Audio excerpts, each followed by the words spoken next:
Cheers, guys. Cheers. All of us together again, and people can hear us. Knock on wood. Knock on wood. Welcome, everybody, to Final Whistle ATX. We're back. We're at BD Riley's. I'm joined, as always, by Nick and Harley. And I've got a new toy to play with today. Hopefully, in a few weeks, we'll all have a new toy to play with here. But in the meantime, why don't we get started? You're talking about the audio. I'm talking about the microphone, mics. yeah. I think it's to all of Whistler Nation out there, which is the name of our audience. I'm sure they've noticed we've had some audio problems in the last few episodes. So hopefully, if you're hearing this, you know that we won't in the future. But, you know, I want to jump into the game because it was such an exciting game. It was against the best team in the MLS, allegedly. And it was 0-0. We didn't lose. Our losing streak is over. Yes. So why don't you tell us some of the big takeaways from last week, and then we'll jump into the Seattle game. So the momentum can begin now. We had our first ever Austin FC draw, which is huge. Get excited. 0-0. It's what everyone always says is soccer in America, right? But it was a 0-0 important draw in the first of the season. Right. The second big takeaway is that all the general admission tickets for the first 6 home games at Q2 Stadium were sold out in amazing time. And then the third big takeaway is there's no game this weekend. International break. Many of the players will get a rest out of that, which is good, and then we can hopefully get something the following week out of Sporting KC. Yeah, and so you brought up the tickets. I was going to say, did you get tickets to any of the games? Yeah, I was going to brag for a second. I got brag. 2 games, yeah. Preach, young king, how many preach. tickets do you have? That's I why got I'm bragging. 0. I got 0. Yeah, I was waiting in line as well trying to get tickets and got nothing. I got Portland Timbers and I got Colorado Rapids. Very excited. Revenge game, Colorado Rapids. Revenge game for them. Yeah, we'll see if they come out fighting. And you got 3 tickets for each game, right? So we'll be bringing both of us. I've got 3 tickets for each game so that I can sit like this, so I can really relax and really take in the That'll game. be the only empty seats in the whole stadium. Just Harley. Yeah, the camera's going to find me. Stretched out. So yeah, I can't That's wait. That's like the I'm person so who flies first class, but they buy the whole row. That's a thing. So they don't. You tell me. I think if you're like Michael Jordan, maybe. Well, you'd have your own jet, I guess, at that point. Yeah, maybe. But we're getting off topic. So Seattle. You know, we've got tickets for the games coming up, but the last game, Seattle, I said we, you represent all of us and all of Whistler Nation. And thanks for buying the tickets for us. It's appreciated. I don't think I said thank you yet. Yeah, the next beer's on me. So, you know, what was your biggest takeaway from the Seattle game? There's a lot to take away from it, but what was the number one thing you took away? Yeah, I think this was the best tactical performance of the season so far. Not necessarily the best performance from Austin FC, but I think this is the best representation that we've seen of the 4-3-3 that we talked about last week. We talked about whether they should drop it last week. I think it came roaring back. And I want to talk a little bit about why I think that was. The 4-3-3 relies on a lot of movement between those front 3 players. And this week we had 2 players that we've actually talked about a lot. We don't need to give them any more airtime on this show. John Gallagher and Jared Stroud. Your favorite player, Yeah, and your favorite player. Gallagher and Stroud on either side. They're 2 of the hardest working players on the team. And you see Gallagher like tracking back to his own penalty area and making tackles and winning the ball back there. Stroud dropping really deep and starting the play from there. And I think that was huge. And you know, I talk about the work rate of those 2 guys. They both had cramp towards the end of the game, so you could see how much they put into it. Yeah. And I just think that with, again, talking about the 4-3-3, those 2 guys dropping so deep, closer to the midfield, dragging the defenders out of position, that leaves space for Diego Fagundes to make those runs in behind that he loves to make. And I just thought we looked so much more dangerous with all of that working out so well, and the midfield kind of, you know, more aggressive passes forward. I like to see that as well. So best week so far for the 4-3-3 in my opinion. This fly must be an Austin FC fan. No, right, got a ball on the... No, it's a Seattle Sounders fan. That's right. So Nick, what about you? Again, I know there was so much to take away from this game, and you called it last week. You said if we get a 0-0 draw or a 0-0 draw, that's a win for us, quote unquote. So what was your takeaway? It stops the bleeding, as we've had several losses in a row, and we need to start building some momentum leading up to the first home game here, because then I think actually coming away with something in the 2 weeks leading up, or the 2 games leading up to our first home game, will energize the audience even more than they're already going to be. My big takeaway is that there was discipline and consistency from back to front. Everyone was pulling their weight. There wasn't a half that stood out for me as being wildly better than the other half, as we've had with some other games when the second's been way better than the first. They came out strong. They were disciplined in their role. The defense, I thought, did really well. It was their best game of the whole season. Obviously, we didn't get any goals out of it, but I just thought everyone knew what they were supposed to do in that game. I don't know if they were playing for a draw. I think we had a few opportunities to nick it, but everyone just seemed to do their job and do it well. It was especially impressive to get a draw without Romagna. With Cascante out there. Yeah, definitely. I thought Cascante had his best game of the season so far. I thought he looked a little bit shaky in a couple of earlier appearances, but was so solid alongside Beasler for this one. And, you know, we talk about soaking up the pressure from Seattle, who are so good going forward, but like you said, Austin created like several chances of their own, and like you said, almost stole the game. So that was pretty cool. And that was one of your big takeaways from last week, is that we have so much passing and so much movement, but it's kind of all for nothing at the end if we don't get any opportunities. Yeah, I think it's almost like they're listening to our show. I mean, I barely remember last week, right? But I talked about, I think, possession without purpose, and this week was the total opposite. Like, so much purpose in the midfield, passing forward, and the attacking. There was just so much more fluency, I think. I think my big takeaway, which kind of piggybacks on both of yours, number one was the consistency was considerably better. But I think that seeing Cecilio Dominguez moving to striker and John Gallagher coming off the bench to left wing was something I did not expect, and it reminded me, you know, we've talked a lot about our style of play and how it's similar to, you know, like a Manchester City or a Barcelona, and what they like to do is they like to play with kind of a hybrid striker as well, not a traditional striker. And I think Cecilio being in the front really helped everything around him. We kind of talked last week about, you know, is it Danny Houston's fault? Or is it the fact that we're not playing well around him? And I think we all played significantly better because Cecilio just made it work better. Yeah. And I can't explain to you every reason why. I'm not like a tactician, but it just felt like there was more movement, there was more pressure, there was more consistency. And I don't know that it's all because of Cecilio Dominguez being moved, but it makes sense to have kind of our best playmaker be in the center of the field and have our two highest work-rated players on the outside to track back on defense. I absolutely agree. I think that Cecilio a couple of times this season has got a little bit lost out on the wing, and bringing him into the middle and really making him the focal point of the attack just seemed to work really well. And you kind of called him out last week a little bit. You said, you know, have we seen a good 45 minutes from Cecilio yet? I think we did this weekend. That was one of those things where the cameras turn off and I'm like, oh no, I think that if we didn't exist, if this show didn't exist, we maybe don't see the changes we saw last week. It's almost like they did everything we talked about. Do we need to move?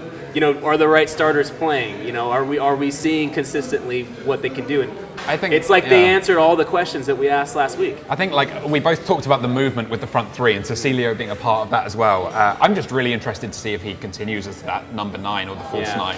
Well, we've got to thank VAR for the draw as well. Yeah. Without that, it would have been an offside goal given.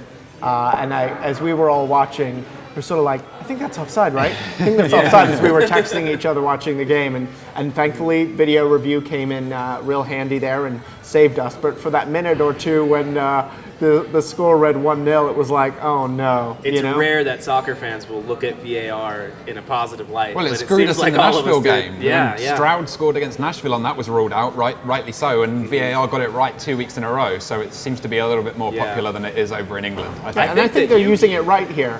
Yeah. You know, minimally, but when it counts, I think that's the right way to do it. Are you thinking there's a difference between the way that they use it in Europe and the way that they use it here? I think so. I think they're more judicious with how they use it in MLS. They're not re-refereeing the game too much, but I think in the moments that count, they're stepping in and making sure that they have a correct call. It's a balance. Does that mean that they then miss a few things that could have been ruled out or red cards that weren't given?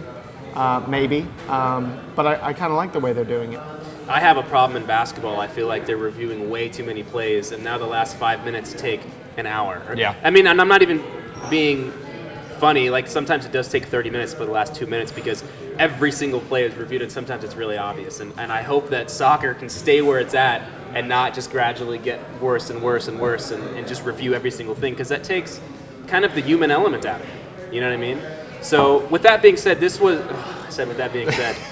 it's been an ongoing thing that I say with that being said about 10 times, and I'm calling myself out. I might cut this out, but what can I say with that being said? So moving forward, I think a lot of fans are seeing this is 0-0, this was 0-0. How can we see this as a win? Maybe they're not really big enough soccer fans to understand that you actually get points even when you draw. So I wanted us to talk a little bit today about some reasons for optimism with Austin FC, because last week we were a little negative, and rightfully so. We were on a 3-game losing streak. Now we tied, so we haven't, in some fans' views, we maybe haven't righted the ship yet since we didn't win. But I don't think that's true. I think we've got a lot of things to be excited about. So I wanted to talk a little bit about that today. Yeah. What is it that you think we have to look forward to? This is a long season still.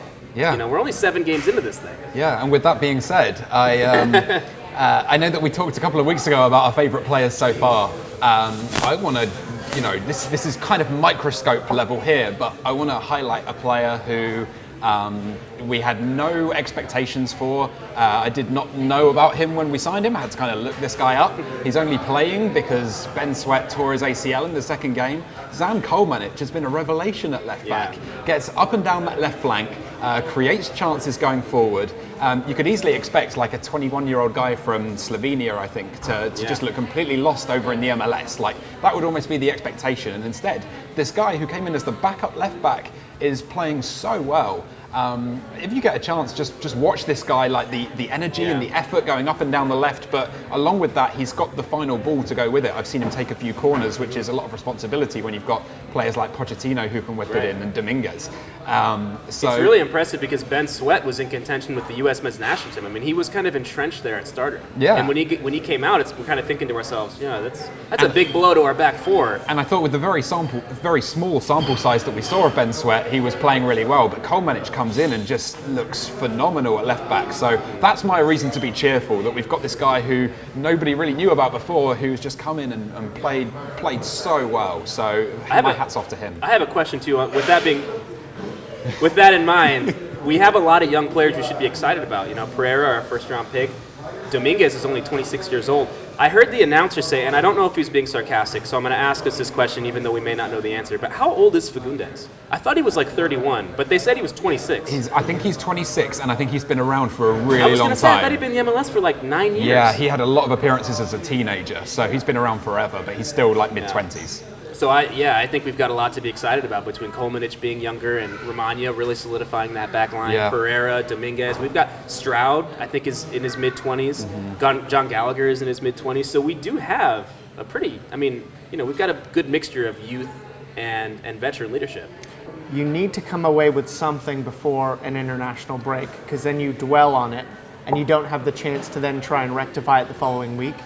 And I think when you come away like they did against a top team, Seattle, top of the league going into that weekend, that will then give them belief, even with this break, going into playing Sporting KC, because I think we were well in that game against Sporting KC until Ring got red carded. Yeah, we were winning. We could win that game after drawing Seattle, and then we're home with many home games to come. So I think this was the perfect result we needed to bounce back just before the break, just before a winnable game against Kansas City, just before we're back at home again. So I think, we're starting to get the groove back at a perfect time. I think confidence has to be a little higher at this point. I mean, there had to be some questions in the locker room internally being asked.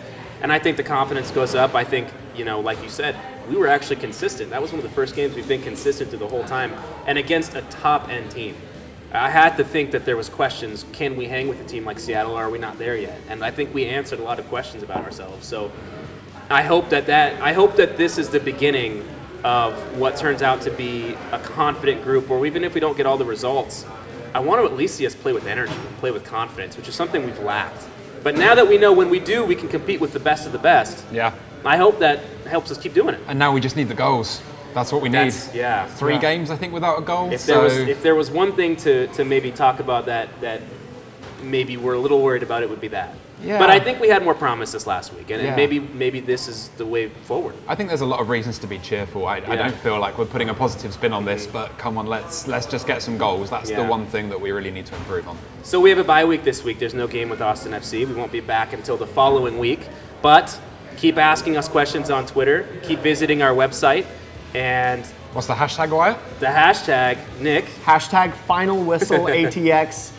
Feel free to shoot us a question or comment on Twitter, and we'll look at those questions and comments and bring them up during next week's episode, which will be the lead up to the Sporting KC game, our final away game before our first home game. Things are really starting to get exciting here. And before we go, I want to give a shout out to our producer, Matt Mitchell, behind the scenes here, who nobody sees, but he helps us set up the lights, the cameras. He's listening to our audio right now, making sure that we don't have more audio issues. So thank you, Matt. Shout out to you. And thank you to everybody else for listening. So we will see you next week. Cheers. Hashtag Final Whistle. Cheers, guys. Cheers. See you later.